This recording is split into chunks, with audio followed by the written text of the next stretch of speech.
જૈન સાહિત્ય એકેડમીમાં સર્વ કોઈનું સ્વાગત છે. વિશેષ સ્વાગત છે પ્રોફેસર ડોક્ટર જીતેન્દ્રભાઈ બી શાહનું. જૈન સાહિત્ય એકેડમી ટ્રસ્ટ સંચાલિત જૈન સાહિત્યના સર્ટિફિકેટ કોર્સમાં આજનું 7મું વ્યાખ્યાન છે. ધીરે ધીરે આપણે વિષયની ગંભીરતા તરફ પ્રવેશી રહ્યા છીએ. આપણા અભ્યાસક્રમના 80 વ્યાખ્યાનો નિશ્ચિત થઈ ગયા છે અને તેનો એક આકાર અનેક વિદ્વાનો સાથે મળીને નક્કી કરાયો છે. તેની એક સંરચના છે જેમાં આપણે પ્રવેશ કરવાનો છે.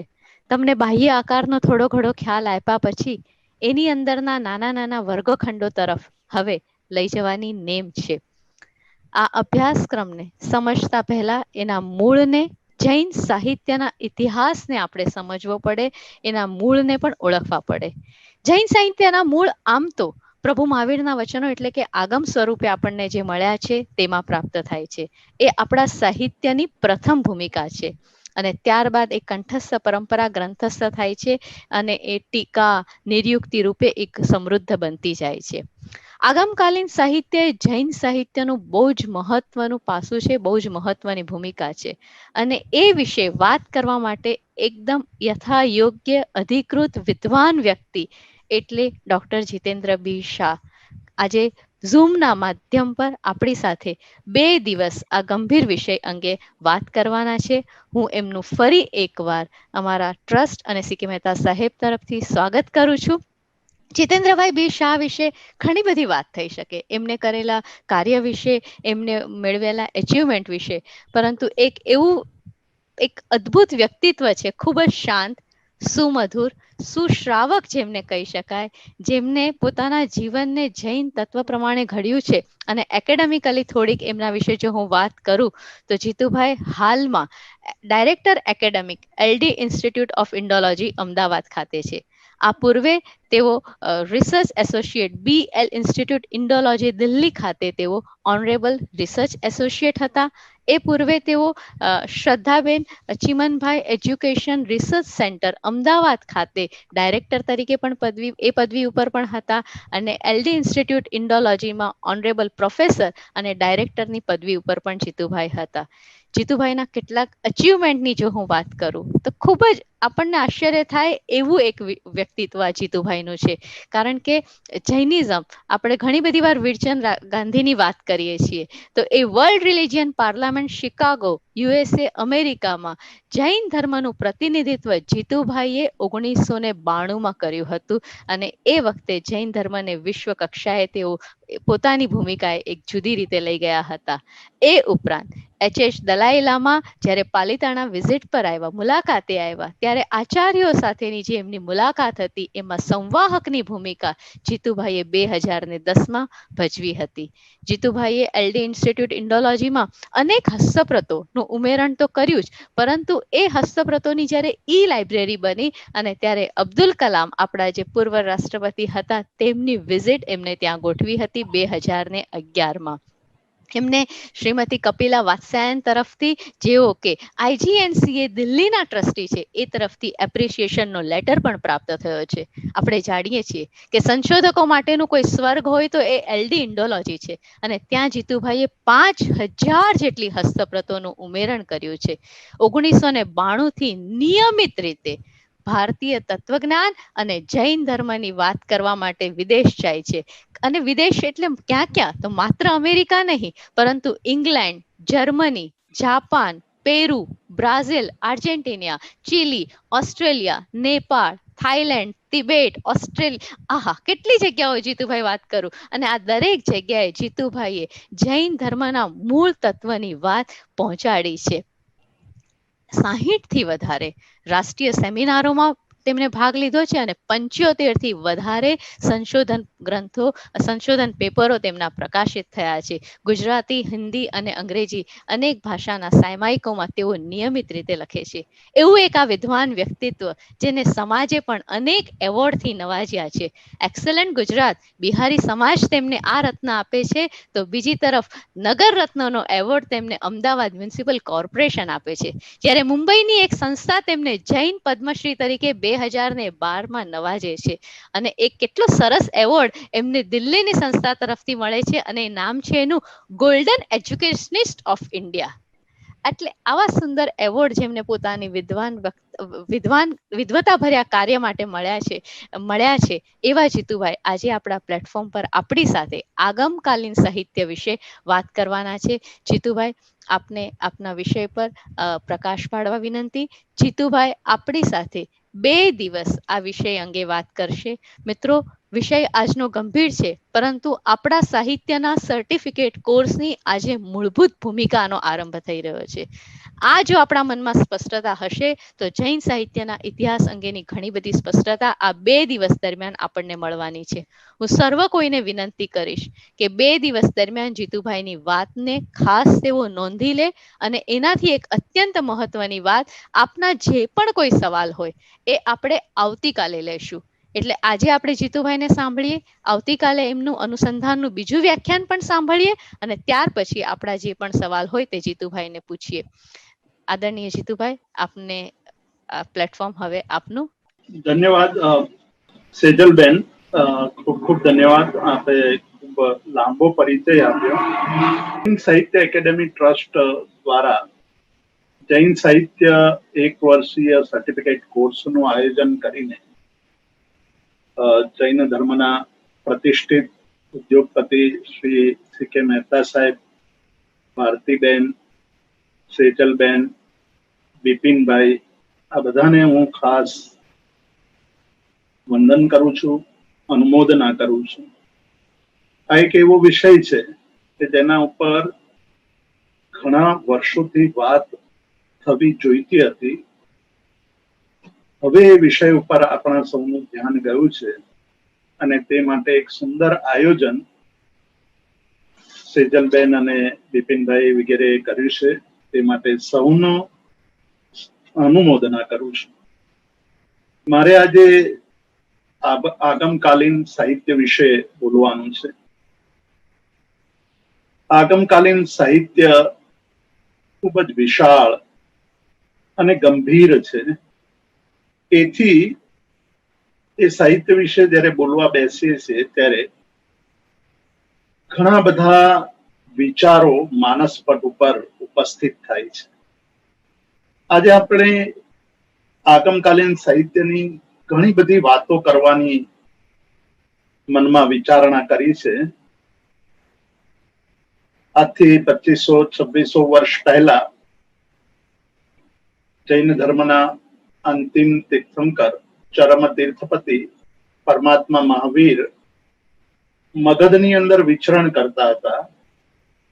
તીર્થંકર પદ પ્રાપ્ત કરી લીધું હતું અને તેમણે દેશના આપવાનો પ્રારંભ કર્યો હતો.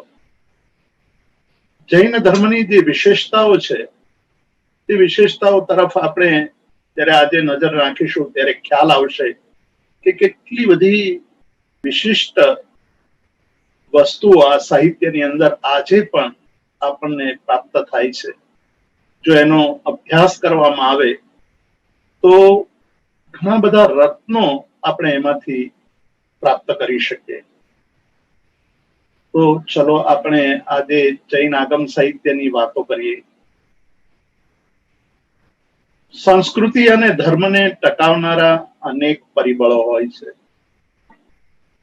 પણ ધર્મના માન્ય શાસ્ત્રો એ સૌથી મોટું બળ લેખાય છે.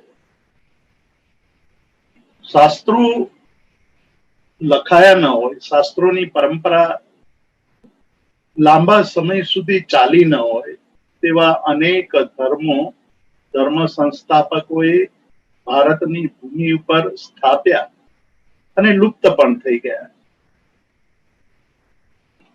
જૈન આગમોમાં અને બૌદ્ધ ત્રિપિટકોમાં બુદ્ધ અને મહાવીર જ્યારે વિચરણ કરી રહ્યા હતા ત્યારે કેટલા ધર્મ સંસ્થાપકો વિચરણ કરી રહ્યા હતા તેની અનેક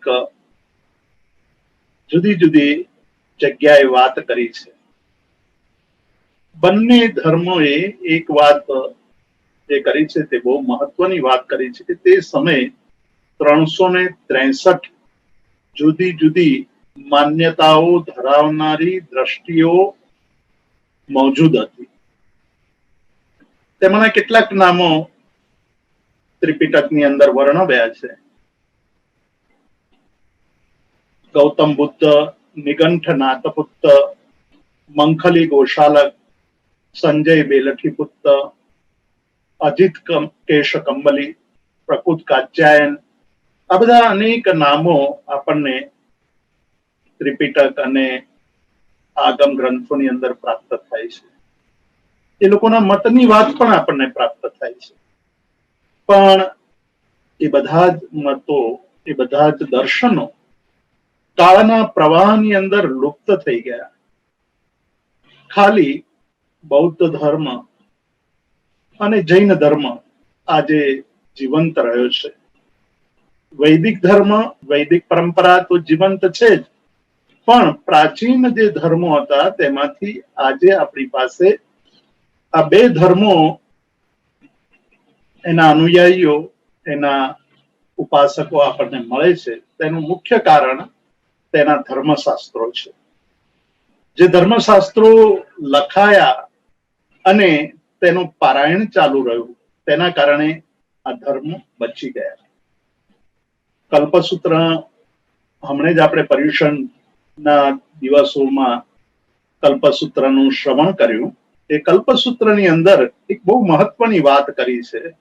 ભદ્રબાહુ સ્વામીએ કલ્પસૂત્રની રચના કરી. તેમાં એક બહુ સુંદર વાત કરી છે કે ભગવાન મહાવીર જ્યારે વિચરણ કરી રહ્યા હતા ત્યારે ભગવાન મહાવીરના સાધુઓ, સાધ્વીઓ, શ્રાવકો અને શ્રાવિકાઓની સંખ્યા કરતા અનેક ગણી વધુ સંખ્યા મંખલી પુત્ર ગોશાલકની હતી. જે ગોશાલકની આજે આપણે વાત કરીએ છીએ તે ગોશાલકના અનુયાયીઓની સંખ્યા જૈન ધર્મના અનુયાયીઓની સંખ્યા કરતા અનેક ગણી વધુ હતી. પણ આજે આપણને મંખલી પુત્ર ગોશાલકના કોઈ પણ અનુયાયી જોવા મળતા નથી.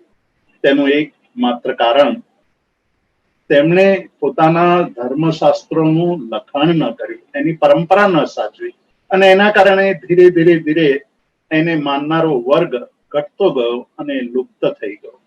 આજે આપણને જૈન અને બૌદ્ધ ધર્મના ગ્રંથો સિવાય ક્યાંય પણ આ બધા ધર્માચાર્યોની, ધર્મ સંસ્થાપકોની વાતો જાણવા, સાંભળવા મળતી નથી. એટલે જ આપણે આપણા સાહિત્યને, આપણા ધર્મગ્રંથોને બરાબર સમજવા જોઈએ અને એને કરેલો ઉપકાર આપણે વિચારવો જોઈએ. જે સ્થાન હિન્દુ ધર્મમાં વેદ અને વૈદિક શાસ્ત્રોનું છે, બૌદ્ધ ધર્મમાં ત્રિપિટકોનું છે, ખ્રિસ્તી ધર્મમાં બાઇબલનું છે, ઇસ્લામમાં કુરાનનું છે, તે સ્થાન જૈન ધર્મમાં આગમોનું છે. આગમ એ સમયમાં, એટલે આજથી 2600 વર્ષ પહેલા, ગણી પીટક તરીકે પ્રસિદ્ધ હતો. આગમ શબ્દ બહુ પાછળથી પ્રસિદ્ધિ પામ્યો, તેની પણ આપણે ચર્ચા કરીશું. આ ગણી પીટક એટલે ગણી એટલે આચાર્ય, ગણના નાયક, એનો ભંડાર, એમની પેટી, એ જ્ઞાનનો ભંડાર, તે ગણી પીટક. તો આચાર્ય અને ઉપાધ્યાયો જે જ્ઞાન ધારણ કરતા હતા તે જ્ઞાનને ગણી પીટક કહેવામાં આવતું. આ ગણી પીટક ની ભાષા અર્ધમાગધી છે. બ્રાહ્મણોએ, ઋષિ મુનિઓએ, કવિઓએ સંસ્કૃત ભાષામાં રચેલું સાહિત્ય સંહિતા રૂપે જળવાયું. વૈદિક સાહિત્ય, વેદ, ઉપનિષદ, આ બધા સાહિત્યને સાચવવા માટેની, જાળવવા માટેની ઋષિમુનિઓએ બહુ મોટી જહેમત ઉઠાવી. પરંતુ એક બહુ મોટી ઘટના એ ઘટી કે વૈદિક પરંપરાની અંદર વેદના અર્થોને સાચવવાની કોઈએ દરકાર ન લીધી. તેના કારણે વેદના મંત્રો તો બચી ગયા, પરંતુ વેદના અર્થો ભૂલી જવાયા. વેદના અર્થોને જાણનાર આજે બહુ ઓછા લોકો છે. છેક 11મી સદીમાં સાયણાચાર્યે ભાષ્ય લખ્યું ત્યારે વેદના અર્થોને જાણનારા લોકો પેદા થયા. તે સમય સુધી તો વેદને મંત્ર તરીકે યાદ રાખતા હતા. અને બીજી એક બહુ મહત્વની વાત એ હતી કે વેદની અંદર લઘુ, દીર્ઘ, સ્વરિત, ઉદાત્ત, પ્લુત આ બધાનો આરોહ અવરોહ એ બોલવાની બહુ જ પ્રેક્ટિસ કરાવવામાં આવતી હતી અને એમાં થોડી પણ ભૂલ પડે તો પ્રાયશ્ચિત લેવું પડતું હતું. એટલે શબ્દને સાચવવા માટેની બહુ જબરજસ્ત જહેમત ઉઠાવી વેદના મંત્રોને સાચવવા માટે. જૈન ધર્મનું એનાથી ઉલટું છે.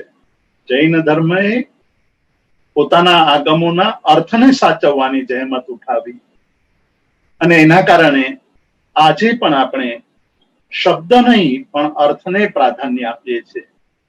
શબ્દ કંઈક થોડો વધતો ઓછો બોલાય તો દોષ જરૂર માન્યો છે, પરંતુ અર્થની અંદર ક્યાંય પણ ભૂલ થવી ન જોઈએ તેની ચર્ચા હંમેશા કરવામાં આવી છે. વેદના શબ્દોને સાચવવામાં જે જહેમત ઉઠાવી તેના કારણે સમય જતા એ વેદના શબ્દોમાં મંત્ર શક્તિનું આરોપણ થયું અને એ મંત્ર શક્તિનું આરોપણ થયું એટલે અર્થો તો સાવ ભૂસાઈ ગયા અને તેના કારણે વેદના મંત્રો બોલવાથી જાત જાતના લાભ થાય છે તેવી પુરોહિતોએ સમાજની અંદર બહુ મોટી મુહિમ ચલાવી. જ્યારે જૈન ધર્મની અંદર અને બૌદ્ધ ધર્મની અંદર અર્થોને સાચવવાની વાત કરી અને તેથી કરીને અર્થો જળવાઈ રહ્યા. આ આગમ ગ્રંથો, ગણિપીટક એ ગ્રંથોની રચના તીર્થંકર ભગવંતોએ કરી. તીર્થંકર ભગવંતોએ ગણધર ભગવંતોને ઉપદેશ આપ્યો અને તે ઉપદેશને ગણધર ભગવંતોએ શાબ્દિક રૂપ આપ્યું. એટલે ભગવાને અર્થથી દેશના આપી અને ગણધર ભગવંતોએ તેને શાબ્દિક દેહ આપ્યો અને આ રીતે આગમોનું નિર્માણ થયું. બહુ મોટી વાત આપણે અહીંયા યાદ રાખવા જેવી છે કે જૈન ધર્મની અંદર અત્યારે જે આપણને આચાર ભેદ જોવા મળે, જે જુદા જુદા સંપ્રદાયો જોવા મળે છે, પરંપરાઓ જોવા મળે છે, તેનું મુખ્ય કારણ શબ્દ નથી. તેનું મુખ્ય કારણ તો આચારના ભેદનું છે. એ આચારના ભેદના કારણે આપણને જુદા જુદા સંપ્રદાયો જોવા મળે છે. જૈન ધર્મએ જે આગમોની રચના કરી એનું મન ફાવે તેવો અર્થ કરવાનું કોઈએ સાહસ નથી કર્યું. આ 2600 વર્ષની યાત્રા આપણે જ્યારે જોઈએ છીએ ત્યારે આપણને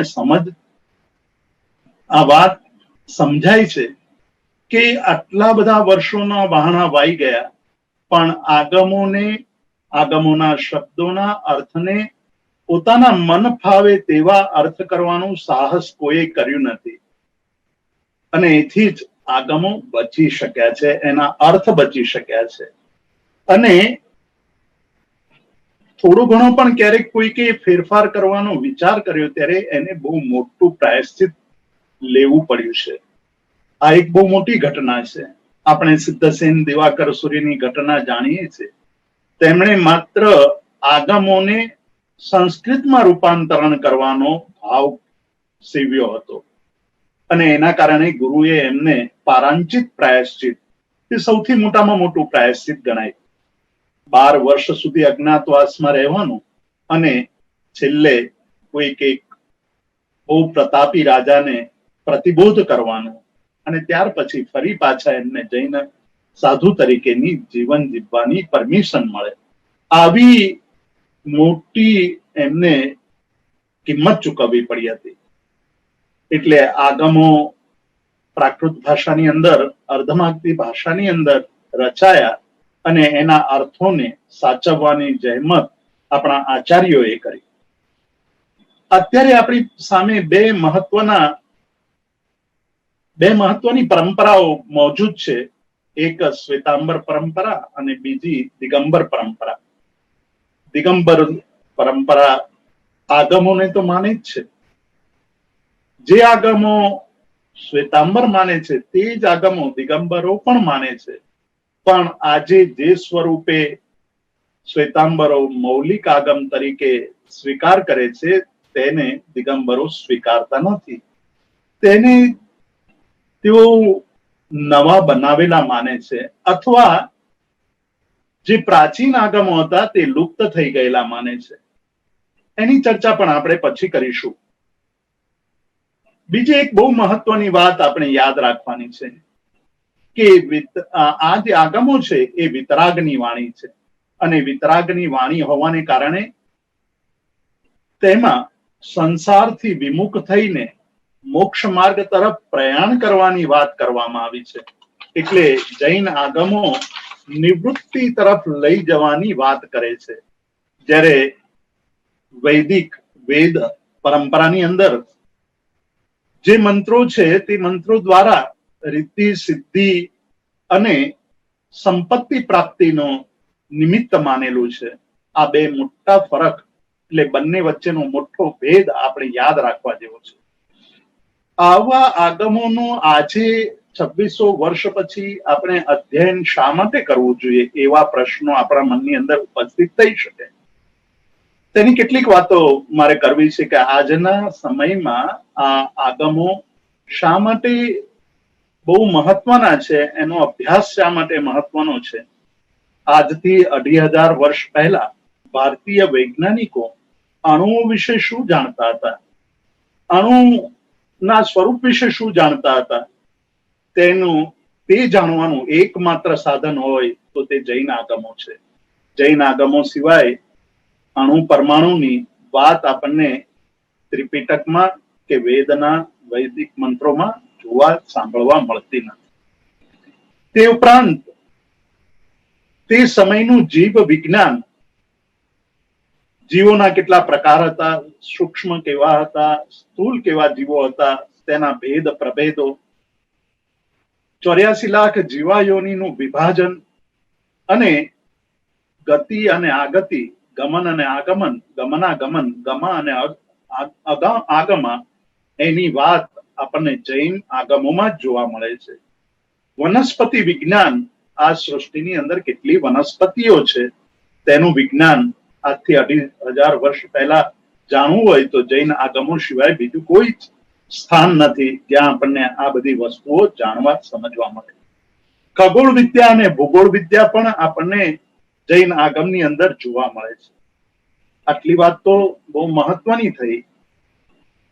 કેટલાક વૈજ્ઞાનિકોએ ભગવતી સૂત્રના અધ્યયન દ્વારા અણુ પરમાણુના રહસ્યને શોધવાની પણ કોશિશ કરી. તેમાં એસ.એન. ઘોષ બહુ મહત્વની વ્યક્તિ, મહત્વના વૈજ્ઞાનિક થઈ ગયા. તેમણે કરેલી શોધ આઇન્સ્ટાઈને વખાણી હતી, અને જીવ વિજ્ઞાન જે 2600 વર્ષ પહેલા પરમાત્માએ આપણને આપ્યું, ત્યાં સુધી પહોંચવા માટે આજના વિજ્ઞાનને 2600 વર્ષ લાગ્યા. જીવની વનસ્પતિની અંદર જીવની સિદ્ધિ કરવા માટે છેક જગદીશચંદ્ર બોઝ સુધીનો સમય વીતી ગયો. તે વાત તો મહાવીર સ્વામી ભગવાને 2600 વર્ષ પહેલા કરી દીધી હતી.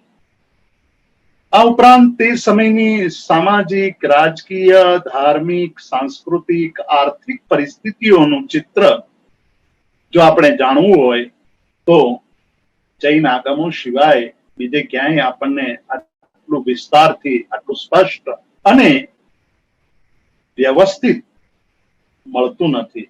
એટલા માટે પણ જૈન આગમ સાહિત્યનો અભ્યાસ બહુ મહત્વનો અભ્યાસ છે. આગમ પ્રભાકર મુનિ શ્રી પુણ્ય વિજયજીએ બૃહદ કલ્પના 6 ભાગોની અંદર એમણે પ્રસ્તાવનાની અંદર તે સમયની સામાજિક પરિસ્થિતિઓનું, આર્થિક પરિસ્થિતિઓનું બહુ સુંદર વર્ણન કર્યું છે. મધુસેન નામના એક વિદ્વાને, વિદુષીએ નિષિદ્ધ સૂત્ર ઉપરની થીસીસ લખીને તે સમયના સામાજિક અને આર્થિક સ્વરૂપનું આપણને ભાન કરાવ્યું છે. એસ.બી. દેવ નામના મરાઠી વિદ્વાને જૈન મોનેસ્ટિઝમ, જૈન શ્રમણ પરંપરા અને શ્રમણોની તે સમયે કેવી પરિસ્થિતિ હતી તેનું વર્ણન આપણને એમની થીસીસમાંથી પ્રાપ્ત થાય છે. બહુ અદ્ભુત થીસીસ લખી છે એમણે. ભારતીય આધુનિક ભાષાઓ વિશે જેને અભ્યાસ કરવો છે, આધુનિક ભાષાઓના મૂળ ક્યાં હતા, તેનો અભ્યાસ કરવો હોય તો પણ આગમ સુધી પહોંચવું પડે.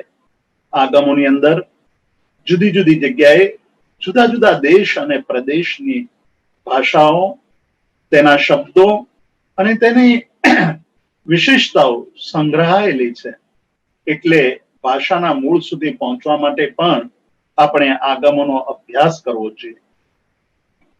પણ સૌથી મોટામાં મોટી જે તકલીફ છે, જે મોટામાં મોટો આપણો જૈનોનો વાંક કહી શકાય અથવા આપણી મર્યાદા કહી શકાય, તે એ છે કે બૌદ્ધ અને વૈદિક સાહિત્યમાં વિદ્વાનોએ જેટલો રસ લીધો છે તેટલો રસ જૈન સાહિત્ય અને જૈન આગમોના અભ્યાસ પ્રત્યે વિદ્વાનોએ લીધો નથી. તેના કયા કયા કારણો હોઈ શકે તેની વિચારણા પણ આપણે કરવી જોઈએ. જો એ વિચારણા કરી શકીશું તો આવતા સમયની અંદર જૈન ધર્મની અંદર પડેલા અનેક ગ્રંથ રત્નો ઉપર આપણે અધ્યયન કરીને જગતને નવી દિશા, નવો પ્રકાશ આપી શકીશું. જૈન ધર્મના સાહિત્યની અધ્યયનની પ્રવૃત્તિ બહુ વર્ષો પહેલા, આજથી 200 વર્ષ પહેલા, લગભગ 200 વર્ષ પહેલા શરૂ થઈ. યુરોપિયન વિદ્વાન સ્ટીવન્સને કલ્પસૂત્રનો અનુવાદ કર્યો અને યુરોપિયન વિદ્વાનોની દ્રષ્ટિ જૈન આગમોને અને જૈન ધર્મના સાહિત્યને ભણવાની એકદમ જાગી ઉઠી.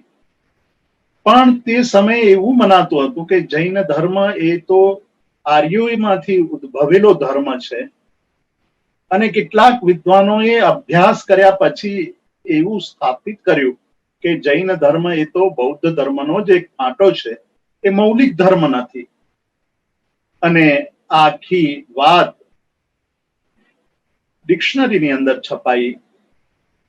એ વાત જ્યારે ધર્મસુરી, કાશીવાળા ધર્મસુરી સમક્ષ આવી ત્યારે એમણે એ સમયે વિચરણ કરતા હતા ત્યારે તેમણે જોધપુરની અંદર એક વિદેશી વિદ્વાનોની કોન્ફરન્સ બોલાવી.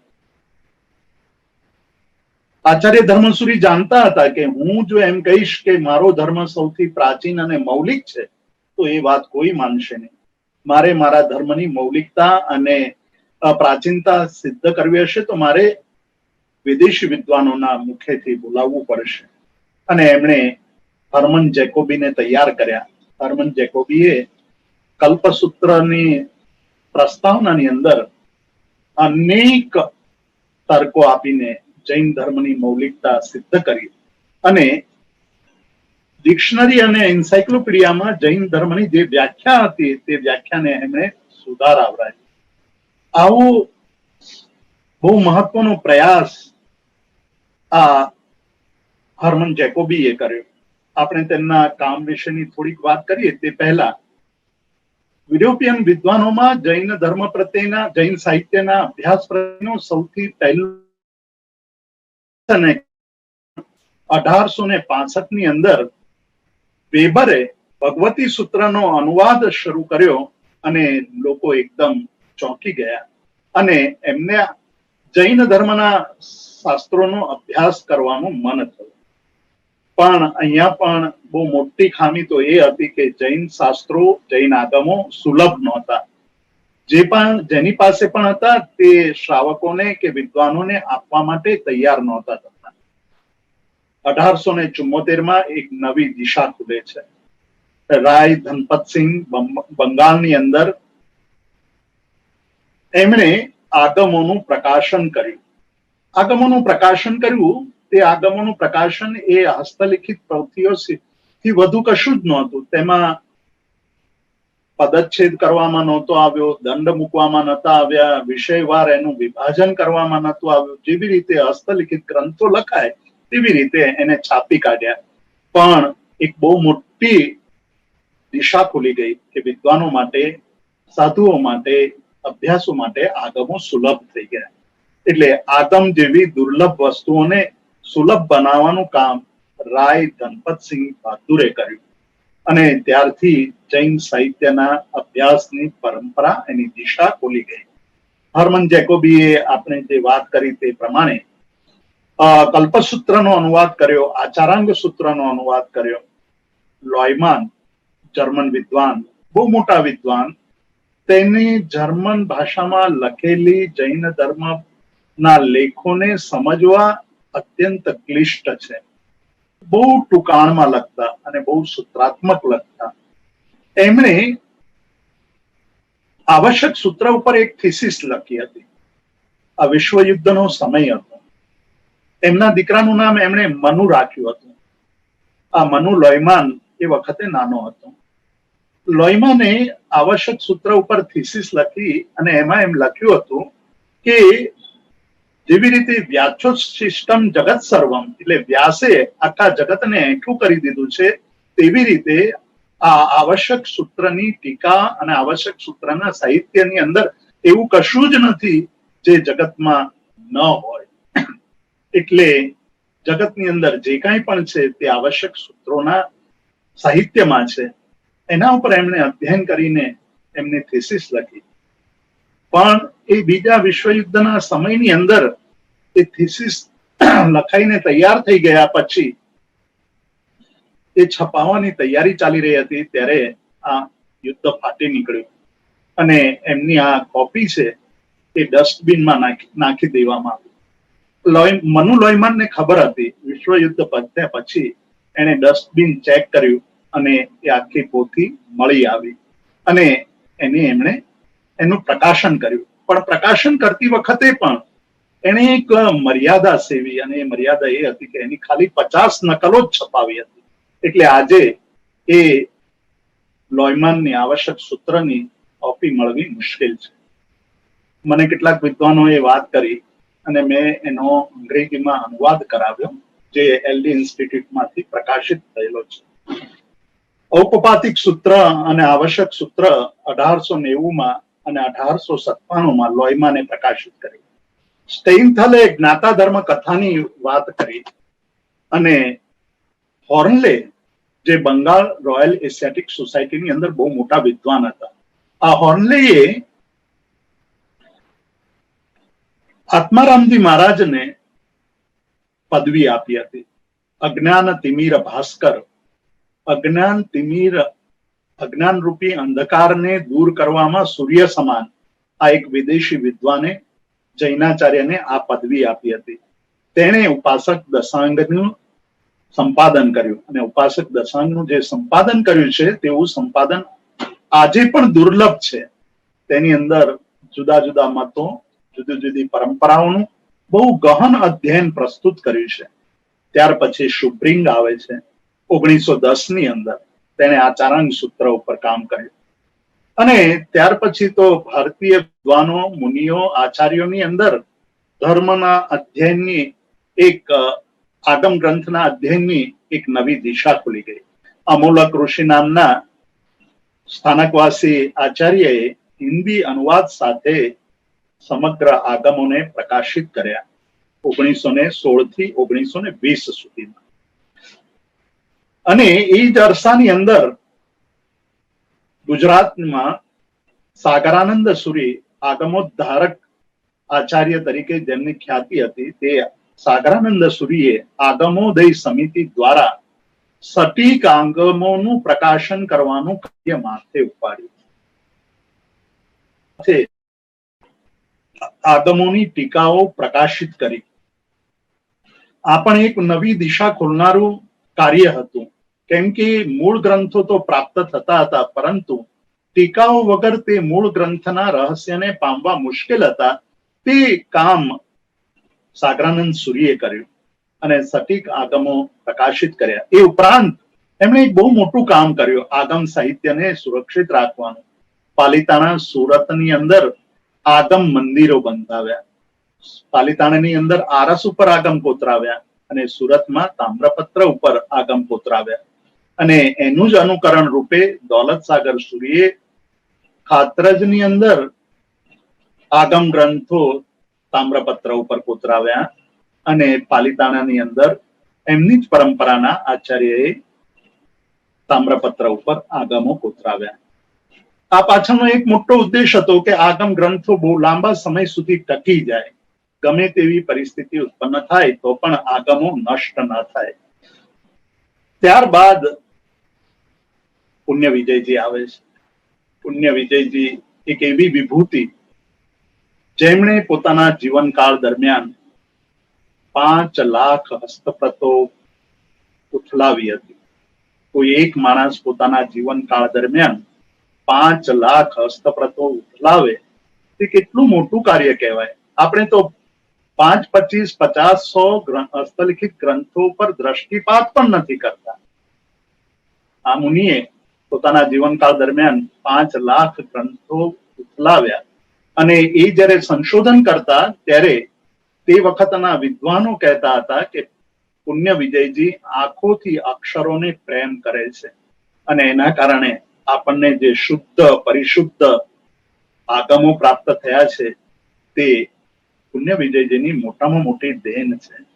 એમણે આગમ પ્રસારણ વિદ્વદ આગમ પરિષદની સ્થાપના કરી અને વિદ્વદ આગમ પરિષદની અંદર વિદ્વાનોને, સ્કોલર્સને અને મુનિઓને એકઠા કરીને જુદા જુદા વિદ્વાનોને જુદા જુદા આગમ ગ્રંથોના સંપાદનનું કાર્ય સોંપ્યું અને મહાવીર જૈન વિદ્યાલય દ્વારા એ આગમો પ્રકાશિત કર્યા.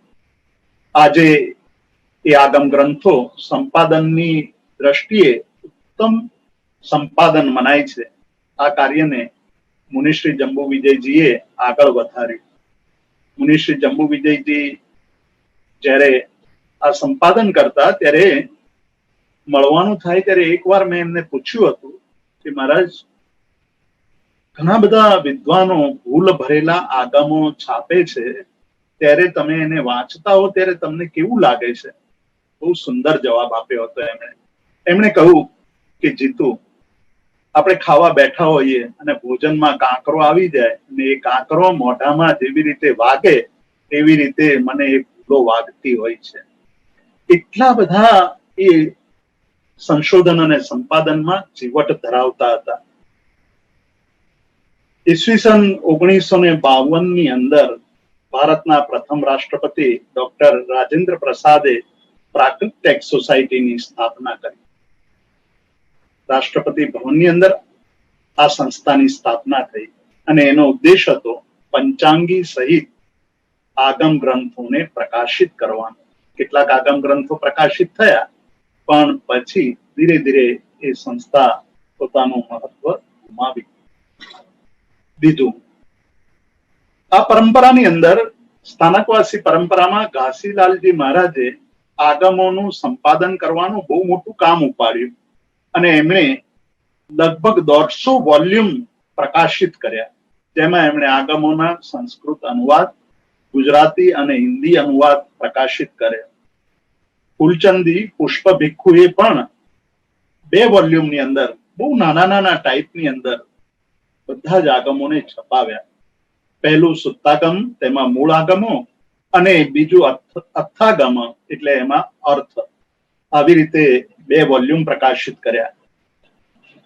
તો આ જે આખી પરંપરા ચાલી અને તે પરંપરાને આચાર્ય તુલસીએ આગળ વધારી. આચાર્ય તુલસી અને આચાર્ય મહાપ્રજ્ઞજીએ આગમોનું પ્રકાશન આરંભ્યું અને એમણે પણ આગમોને, બધા જ આગમોનું પ્રકાશન કર્યું અને આગમોનો અભ્યાસ વધે તે માટે જુદા જુદા કોષોની રચના કરી. આગમ શબ્દકોશ, એકાર્થ શબ્દકોશ વગેરે વગેરે ઘણા બધા કોષો એમણે રચ્યા, જેથી વિદ્વાનને સંશોધનની અંદર સરળતા પડે. સ્થાનકવાસી આચાર્ય આત્મારામજી મહારાજ જે પંજાબમાં વિચરણ કરતા હતા, તેમણે હિન્દી અનુવાદ સાથે આગમોનું પ્રકાશન કર્યું. ઉપાધ્યાય અમરમુનિએ આગમોના હિન્દી અનુવાદ કરાવ્યા અને રાજકોટમાં લીલમબાઈ મહાસતીએ જે સ્થાનકવાસી પરંપરાના હતા, તેમણે ગુજરાતીમાં આગમ ગ્રંથોના સંપાદનનું, પ્રકાશનનું કાર્ય કર્યું. તે પહેલા મધુકર મુનિ જેમણે બ્યાવરથી આગમ ગ્રંથો હિન્દી ભાષાની અંદર પ્રકાશિત કર્યા. આ હિન્દી ભાષાનો અનુવાદ એટલા માટે મહત્વપૂર્ણ છે કે એની અંદર આગમોની નિરુક્તિ, ભાષ્ય અને ચૂર્ણીના વિશેષ પદાર્થોની તુલના કરવામાં આવી છે. એટલે જેમણે આ બધા ગ્રંથોનો દોહન રૂપે જો અધ્યયન કરવું હોય તો એ મિશ્રીમલજી ગ્રંથમાળા તરફથી મધુકર મુનિએ છપાવેલા આગમો બહુ મહત્વના આગમો છે. આ તો થઈ આગમ ગ્રંથોના પ્રકાશનની યાત્રા, કે પ્રકાશન થતા થતા ક્યાં સુધી પહોંચ્યું. ગુજરાતીમાં અનુવાદ થયા, હિન્દીમાં અનુવાદ થયા, અંગ્રેજીમાં અનુવાદ થયા, અને સાથે સાથે જુદી અનુવાદ થયા. જર્મન ભાષાની અંદર પણ કેટલાક આગમોના અનુવાદ થયા. કેટલાક આગમો એવા છે કે જે સૌથી પહેલા જર્મનમાં છપાયા, ત્યાર પછી ભારતમાં છપાયા. આ પણ એક બહુ મહત્વની ઘટના ગણી શકાય. વેદોમાં અહીંયા આપણે આ સાહિત્યના પ્રકાશનની વાતને અત્યારે એક બાજુ મૂકીને આપણે આગમોના સ્વરૂપને થોડુંક વિચાર કરીશું કે વેદોમાં સૃષ્ટિના તત્વનો વિચાર છે અને તેમાં એક જ તત્વનું પ્રાધાન્ય છે, જ્યારે આગમોની અંદર સંસાર તત્વનો વિચાર કરવામાં આવે છે. અને તેથી સંસારના બે તત્વોની વિચારણા કરવામાં આવી છે, જીવ અને અજીવ. એટલે જૈન આગમોમાં જ્યારે આપણે અધ્યયન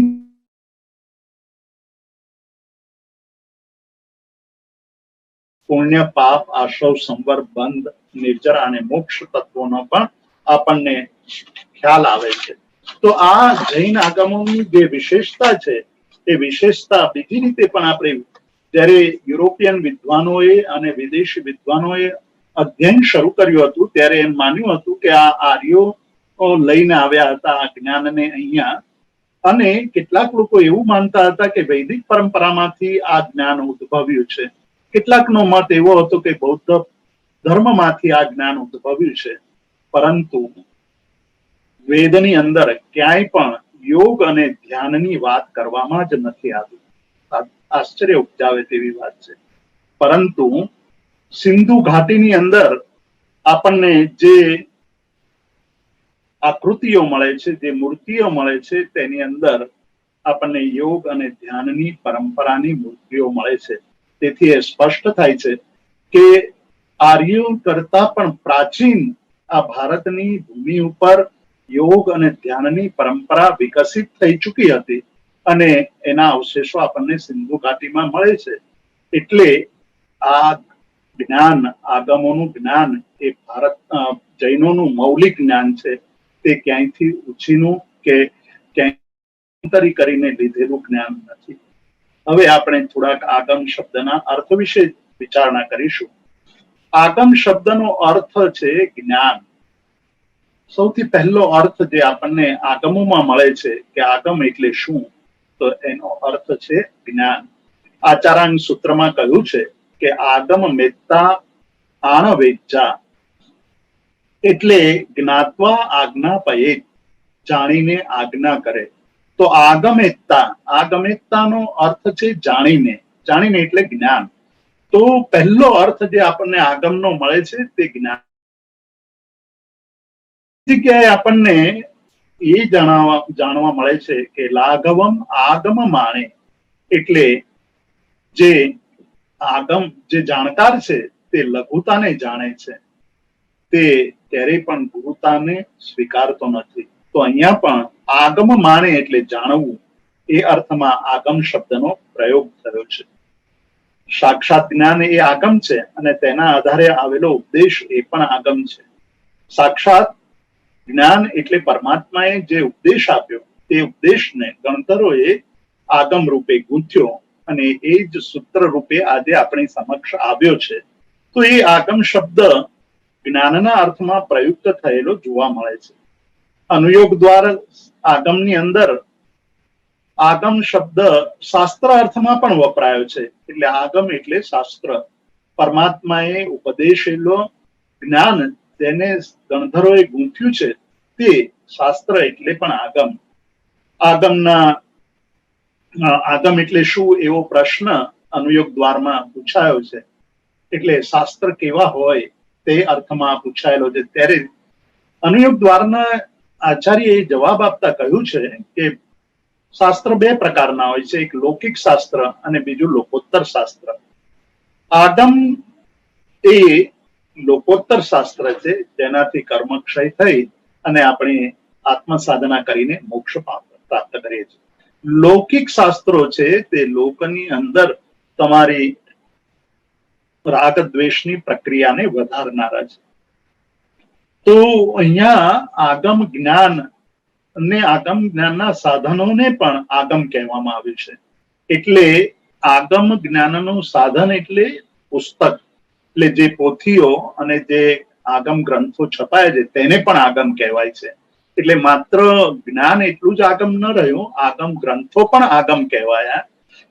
એના 3 ભેદ પણ પાડવામાં આવ્યા છે: સુત્તાગમ, અથાગમ, તદુભયાગમ. એના વિસ્તારમાં હું નહીં જોઉં, કારણ કે બહુ સમય આપણી પાસે ઓછો છે અને એને આપણે અત્યારે ખાલી અર્થ શબ્દથી સમજીએ.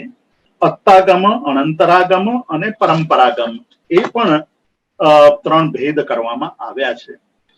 અથમ ભાષઈ અરહા, આવશ્યક નિર્યુક્તિની અંદર આગમો કેવી રીતે નિર્મિત થયા તેની વાત કરતા કહ્યું છે કે અર્થની દેશના તીર્થંકર ભગવાન આપે છે અને તેને સૂત્ર રૂપે ગણધરો ગૂંથે છે. સુત્તમ ગંથંતી ગણહરા નિવુણમ શાસનસ યઠાએ તૌ સુત્તમ પવત્તઃ. એટલે શાસનના હિત માટે સૂત્રનું પ્રવર્તન કરવું જોઈએ.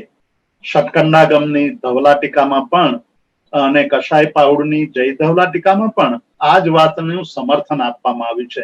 એટલે કે તીર્થંકર પરમાત્મા અર્થની દેશના આપે છે અને ગણધર ભગવંતો તેને સૂત્ર રૂપે ગૂંથે છે. આગમ ને લોકોત્તર આગમ કહ્યું છે, તેવી રીતે ભાવશ્રુત પણ કહ્યું છે. જ્યારે આગમને જ્ઞાન રૂપે લઈએ ત્યારે એ ભાવશ્રુત બને છે અને એ ભાવશ્રુત આપણને આપણા તારવામાં નિમિત્ત બને છે. અને એ ભાવશ્રુત જેમાં રહ્યું છે તે પોથી એ દ્રવ્યશ્રુત છે.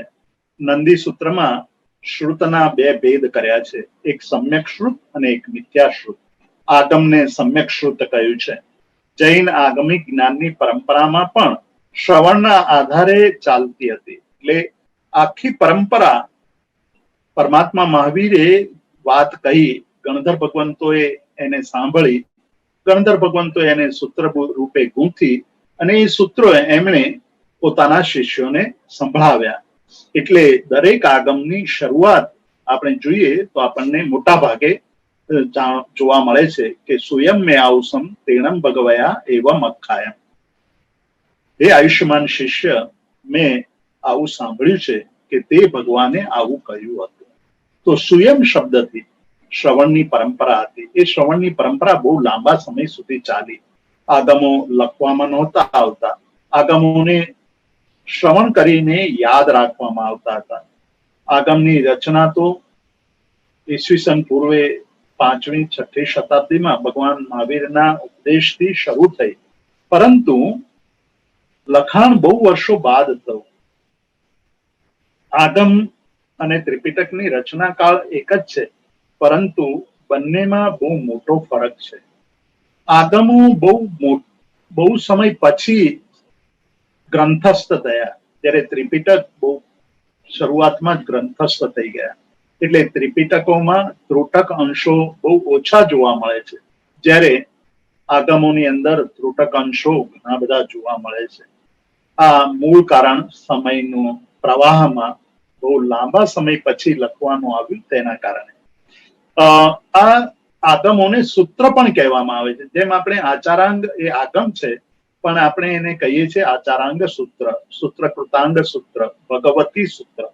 તો જેવી રીતે વિવિધ પુષ્પોને એક સૂત્રમાં એટલે એક દોરામાં બાંધી લઈને તેને માળા રૂપે ગૂંથવામાં આવે છે, તેવી રીતે અનેક અર્થોને શબ્દોની રચના કરીને ગૂંથી લેવાતા હોવાને કારણે શબ્દ રચનાને સૂત્ર કહેવાય છે.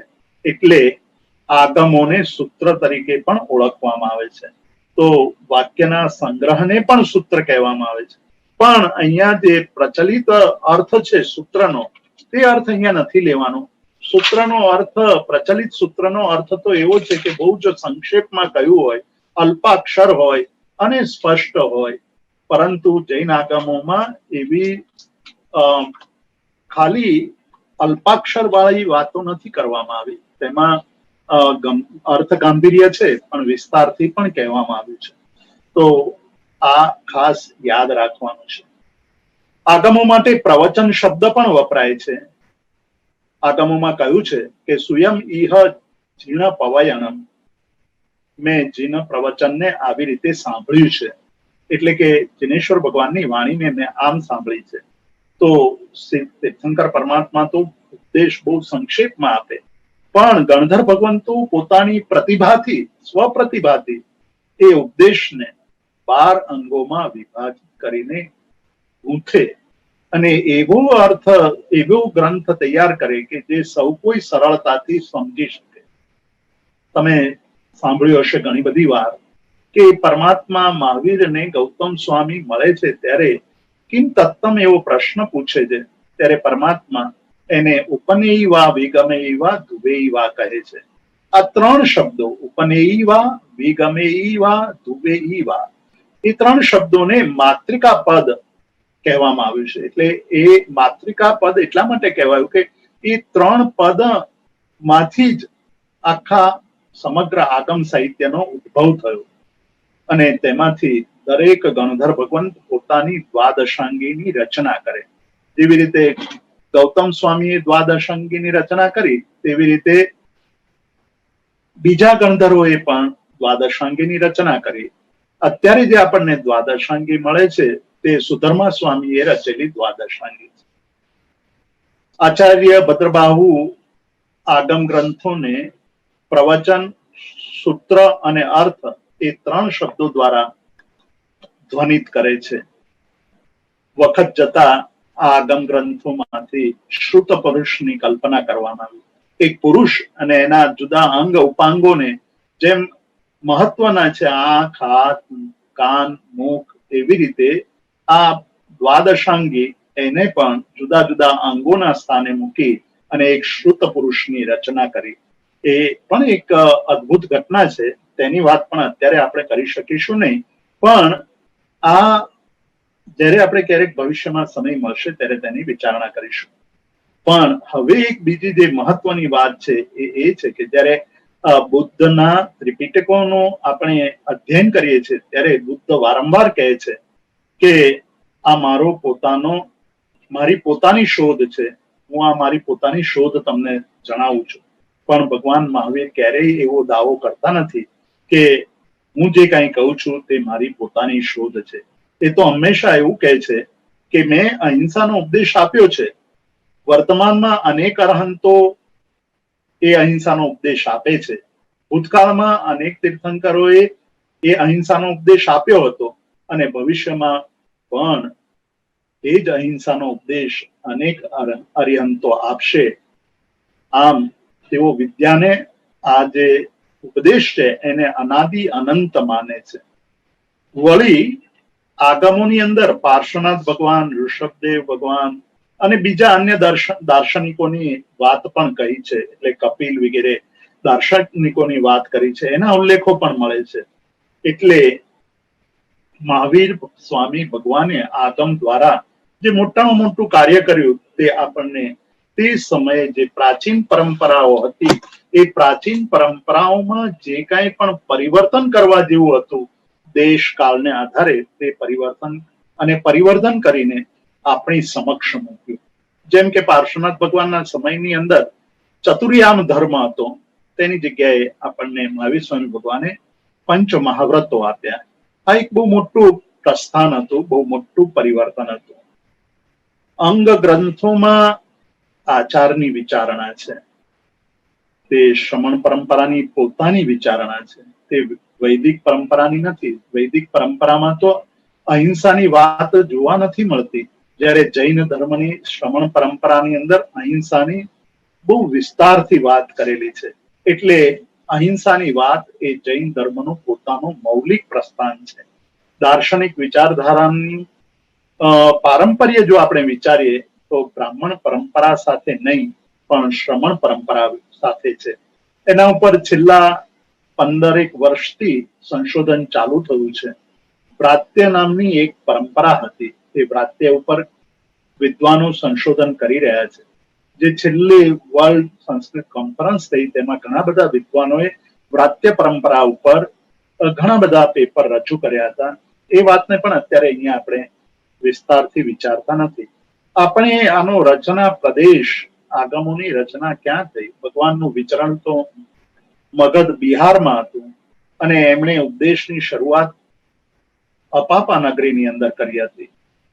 પણ દિગંબરો તેને રાજગૃહીના વિપુલાચલ પર્વત ઉપર ઉપદેશ આપવાની વાત કરે છે.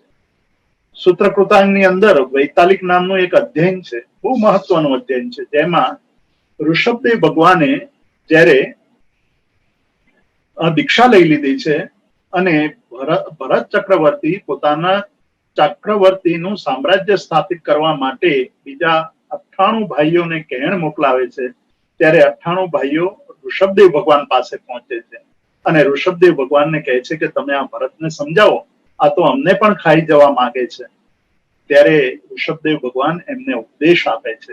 આ ઉપદેશ એ વૈતાલિક નામના અધ્યયનની અંદર છે અને એ અયોધ્યામાં હોઈ શકે અથવા ઉત્તર ભારતના કોઈ બીજા પ્રદેશની અંદર હોઈ શકે.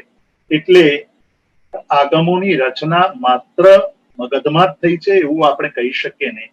ઉત્તરાધ્યયનનો કેશી અને ગૌતમ નો સંવાદ, કેશી ગણધર તે પાર્શ્વનાથ ભગવાનના ગણધર હતા અને ગૌતમ સ્વામી મહાવીર સ્વામી ભગવાનના ગણધર, તે બંનેનું મિલન થાય છે અને બહુ લાંબી ચર્ચા થાય છે. ઉત્તરાધ્યયન સૂત્રની અંદર કેશી ગૌતમીય અધ્યયનની અંદર આ બહુ સુંદર વાત કરી છે કે કેવી રીતે મળ્યા અને મળ્યા ત્યારે બંનેનું મિલન કેવું હતું. કોઈક વાર અવસર મળે તો એ વાંચવા જેવું છે. એ શ્રાવસ્તીની અંદર આ મિલન થયું હતું. ભદ્રબાહુ સ્વામી ક્યાંના હતા તે હજુ પણ નિશ્ચિત નથી થયું અને તેમણે કલ્પ, વ્યવહાર, નિશિત આ બધા ગ્રંથો રચ્યા તે મગધમાં રહીને રચ્યા હોય તેવું સંભાવના ઓછી છે. આચાર્ય કાલક શ્યામાચાર્ય જ્યાં 45 આગમોનું સૌથી મહત્વપૂર્ણ આગમ તે પન્નવણા છે, પ્રજ્ઞાપના સૂત્ર, એમણે ધારાનગરીની અંદર રચ્યું હતું. એ માલવાની અંદર આવેલી આ નગરી, એટલે કેટલાક આગમો બિહારની બહાર પણ રચાયા છે. આર્ય રક્ષિત સુરીએ અનુયોગ દ્વાર સૂત્રની રચના પણ માલવાની અંદર કરી. જીનભદ્ર ગણિત ક્ષમાશ્રમણે જીતકલ્પની રચના સૌરાષ્ટ્રમાં રહીને કરી. આગમોની વાચનાનું કાર્ય પાટલીપુત્ર, મથુરા અને વલ્ભીમાં થયું. બહુ અદભુત ઘટનાઓ છે કે પાટલીપુત્રમાં વાચના શા માટે કરવી પડી, મથુરામાં શા માટે કરવી પડી, વલ્ભીમાં શા માટે કરવી પડી, તેની ચર્ચા આપણે આવતીકાલે કરીશું. પણ એ સમયે આગમોને સુવ્યવસ્થિત કરવાની કોશિશ કરવામાં આવી. અત્યારે જે આપણી પાસે શ્વેતાંબર માન્ય આગમો છે તેનું નિર્ધારણ વલ્ભી વાચનામાં થયું. એટલે આપણે એમ કહી શકીએ કે પરમાત્માએ મૂળ ઉપદેશ તો બિહારમાં આપ્યો અને તેનું અંતિમ રૂપ સૌરાષ્ટ્રમાં સ્થિર થયું. આ એક અદભુત ઘટના છે. ભાષા અર્ધમાગધી છે અને આગમોને સર્વપ્રથમ અંગ અને અંગ બાહ્ય એવા બે વિભાગોમાં વિભાજિત કરવામાં આવ્યું. નંદી સૂત્રની અંદર અર્હત પ્રણિત દ્વાદશાંગીની જ વાત કરવામાં આવી છે. આજે આપણે જે 45ની સંખ્યા માનીએ છીએ તે 45ની સંખ્યા તો બહુ સમય પછી નિર્ધારિત થઈ, પણ શરૂઆતના આગમ ગ્રંથોમાં દ્વાદશાંગીની જ વાત આવે છે અને ત્યાર પછી ઉમાસ્વાતીએ તત્વાર્થાધિગમ સૂત્રની ટીકામાં એટલે સ્વપજ્ઞ ટીકાની અંદર અંગ બાહ્ય અને અંગ પ્રવિષ્ટની સૂચિ આપેલી છે. તેમાં એમણે 14 ગ્રંથોના નામ આપ્યા છે. એટલે બીજું વિભાગીકરણ આપણને જે પ્રાપ્ત થાય છે તે અંગ પ્રવિષ્ટ અને અંગ બાહ્યનું છે. અનુયોગ દ્વાર સૂત્રની અંદર શ્રુતનું વિભાજન બીજી એક રીતે પણ કરવામાં આવ્યું છે. શ્રુતના 2 ભેદ કરવામાં આવ્યા, અંગ અને અંગ બાહ્ય. તે અંગ બાહ્યના 2 ભેદ કર્યા, કાલિક અને ઉત્કાલિક. અંગ બાહ્ય ગ્રંથોને અમુક એવા ગ્રંથો છે કે જ્યારે સમય હોય ત્યારે જ એનો સ્વાધ્યાય કરાય, એ સિવાય સ્વાધ્યાય કરી શકાય નહીં. ત્યારે કેટલાક ગ્રંથો એવા છે કોઈ પણ સમયે સ્વાધ્યાય કરી શકો. જે કોઈ પણ સમયે સ્વાધ્યાય કરી શકાય એના બે ભેદ કરવામાં આવે છે, આવશ્યક અને આવશ્યક વ્યતિરિક્ત. આવા ભેદો આપણને આગમ ગ્રંથોની અંદર મળે છે. એ સમયે આગમોની સૂચિ જે આપણને પ્રાપ્ત થાય છે તે 72 ગ્રંથોની થાય છે, પ્રાપ્ત થાય છે. એટલે આજે આપણે જેને 45 આગમોમાં સ્થિર કર્યા છે તે આગમોની સંખ્યા નંદી સૂત્ર વગેરે આગમ ગ્રંથોની અંદર આપણને 72 સુધી પહોંચેલી જોવા મળે છે. પણ અત્યારે જે આગમ ગ્રંથોની વાત આપણે કરીએ છીએ તે 6 વિભાગોમાં વિભાજિત છે.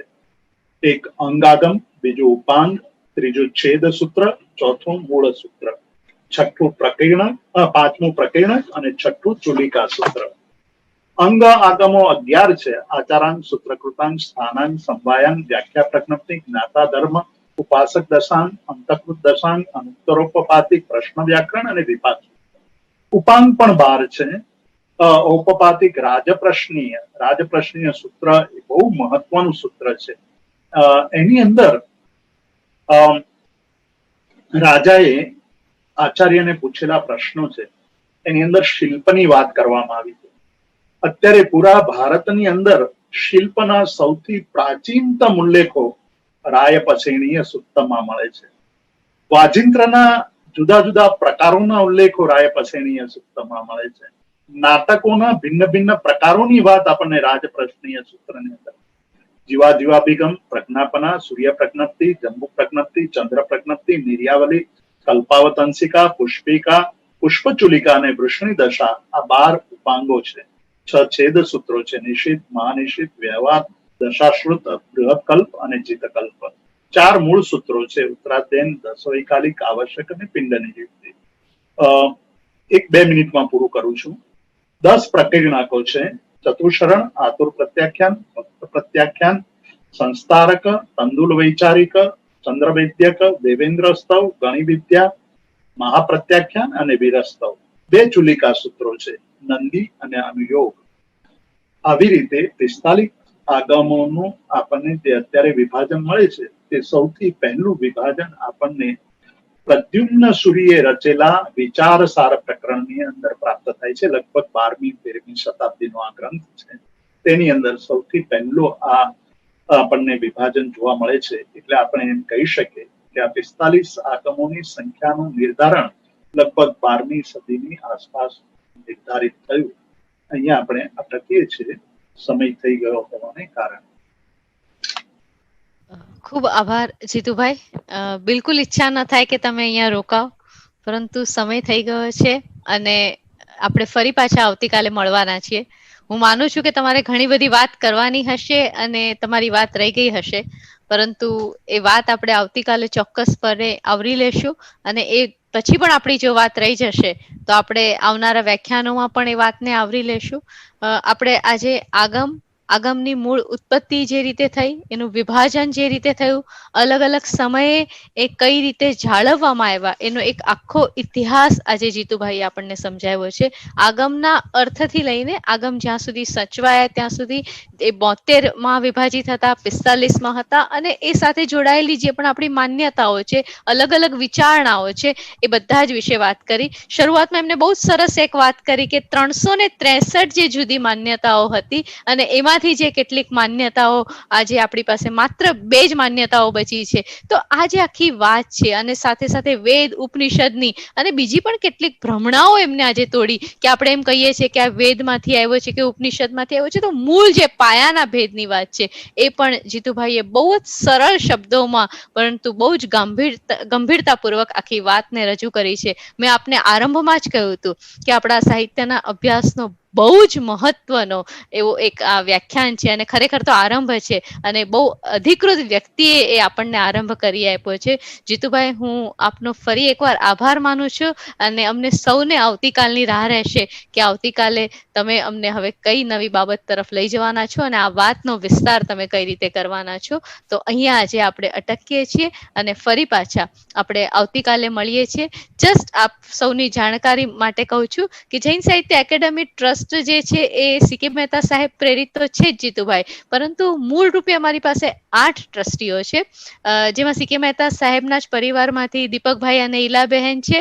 એ ઉપરાંત ભારતીબેન ભારતીબેન છે અને આપણે મુંબઈથી 4 ટ્રસ્ટીઓ જે છે તેમાં બકુલભાઈ આપણા મુંબઈ જૈન યુવક સંઘના દિલીપભાઈ શાહ પણ છે, બિપિનભાઈ દોશી પણ જોડાયેલા છે અને યોગિનીબેન શેઠ પણ જોડાયેલા છે. આપણા જે સાંભળનારા શ્રોતાઓ છે, આપ વિશ્વાસ નહીં કરો પરંતુ અમેરિકાથી પણ કેટલાક ભાવકો આપણી સાથે જોડાયા છે અને જૈન સાહિત્યના આ અભ્યાસક્રમમાં ખરેખર સૌ કોઈને રસ પડી રહ્યો છે અને આપ જેવા જો વિદ્વાન હશો તો અમારો આ કોર્સ ખરા અર્થમાં સાર્થક નીવડશે અને આપ આ રીતે જોડાયેલા રહેશો અને હંમેશા જે રીતે સૂચન કરો છો એ રીતે સૂચન આપતા રહેશો.